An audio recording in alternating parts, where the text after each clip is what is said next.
Hi అండి, అందరూ ఎలా ఉన్నారు? ఈరోజైతే నేను ఉల్లిగడ్డ పచ్చిమిరపకాయలు రోట్లో దంచి ఎగ్ వేసి ఫ్రై చేస్తాను అండి. చాలా బాగుంటుంది పచ్చిమిరపకాయల కారంతో. ఇలా జీలకర్ర దంచుకున్న తర్వాత పచ్చిమిర్చి అయితే వేసుకోవాలండి. ఎక్కువ వేసుకున్నా ఏం కాదు, చాలా బాగుంటుంది. వీటిని కచ్చా దంచుకోవాలి. కొంచెంసేపు కొద్దిగా ఉప్పు వేసుకున్నాము. ఇప్పుడైతే కొద్దిగా ఉప్పు అయితే వేస్తున్నా. ఉప్పు వేసుకున్నాక వీటిని దంచుకోవాలి. అలా పచ్చిమిర్చిని దంచుకున్నాం కదా. ఇప్పుడు ఒక 4 ఉల్లిగడ్డలు వేద్దాము, చిన్న చిన్నవి. వీటిని కూడా కచ్చాపచ్చి దంచుకోవాలండి. ఇలా కచ్చాపచ్చి దంచుకున్నాక ఇప్పుడైతే వీటిని తాలింపు చేస్తాను. ఓకే అండి, కళాయి అయితే పెట్టుకున్నాం కదా. ఇది కొంచెం వేడి కానివ్వాలి. ఇది వేడయ్యేలోపు మీకు కొన్ని చిట్కాలు చెప్తాను నేను. గ్యాస్ ప్రాబ్లము, ఎసిడిటీ ప్రాబ్లం ఉన్న వాళ్ళండి ఎర్లీ మార్నింగ్ లేవగానే కొంచెం 2 గ్లాసుల వాటర్ గోరువెచ్చగా చేసుకొని తాగా అనుకోండి, అసలు గ్యాస్ ప్రాబ్లమే ఉండదు. ఇంకా ఏమిటంటే ఉల్లిగడ్డ ఉంటుంది కదండి, తెల్ల ఉల్లిగడ్డ. దాన్ని మజ్జిగ అన్నం తినేటప్పుడు మనం లాస్ట్ కూర అన్నం తిన్న తర్వాత మజ్జిగ వేసుకుంటాం కదా, ఆ అన్నంతో తినేటప్పుడు ఉల్లిగడ్డ కనుక తిన్నాం అనుకోండి, ఉల్లిగడ్డతోని చాలా మంచిదండి హెల్త్కి. అసలు ఎటువంటి రోగాలు కూడా రావు. చాలా అంటే చాలా మంచిదండి. ఒకసారి మీరు కూడా ట్రై చేసి చూడండి.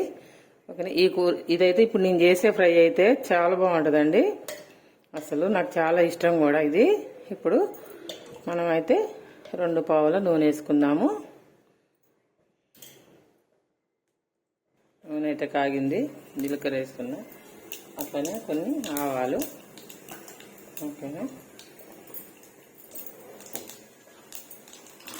ఇప్పుడు మనం దంచి పెట్టుకున్న ఉల్లిగడ్డ పచ్చిమిర్చి వేసుకున్నాం.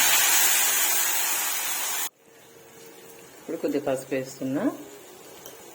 దీన్ని ఇప్పుడు కలుపుకుందాం. మనం మగ్గనియాలండి మంచిగా కొద్దిసేపు. మూత పెట్టేసుకొని ఒక 5 నిమిషాలు మగ్గనిద్దాము. చూసారా ఆవిరంతా ఎలా మూతగా పెట్టేసిందో. ఇప్పుడు మనం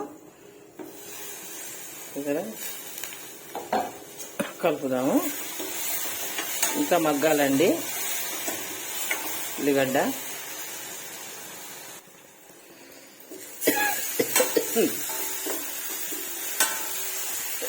మగ్గిపోయిందండి. ఇప్పుడు మనం ఎగ్స్ వేసుకుందాం. ఇలా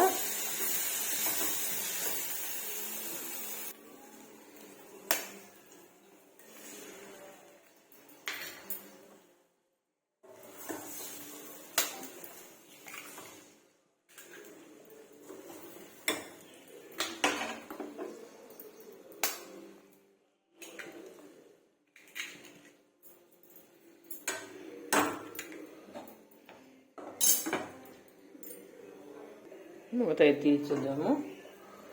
చక్కగా అయితే మగ్గిపోయింది. ఇప్పుడు దీన్ని కలుపుకుందాం మనం ఒకసారి. బాగుంటుందండి, చాలా బాగుంటుంది ఇది చపాతీలోకి, రైస్లోకి. ఇలా అంటే మీరు అనొచ్చు ఉల్లిగడ్డ పచ్చిమిరపకాయలు కూడా కట్ చేసి వండొచ్చు కదా, దానికి దీనికి డిఫరెంట్ ఏంటంటే దీని టేస్ట్ దీనిదే, దాని టేస్ట్ దానిదే అండి. ఇలా తొక్కి తాలింపు పెడితే దీనిది డిఫరెంట్ టేస్ట్. చాలా అంటే చాలా బాగుంటుంది. ఓకేనా అండి, మీకు కనుక ఈ వీడియో నచ్చినట్టయితే లైక్ చేసి, షేర్ చేసి, సబ్స్క్రైబ్ చేయండి ప్లీజ్ ఫ్రెండ్స్. Thank you. అట్లనే ఇప్పుడు మనం పైకి వెళ్ళి పొడి మసాలా అయితే చల్లుతున్నా.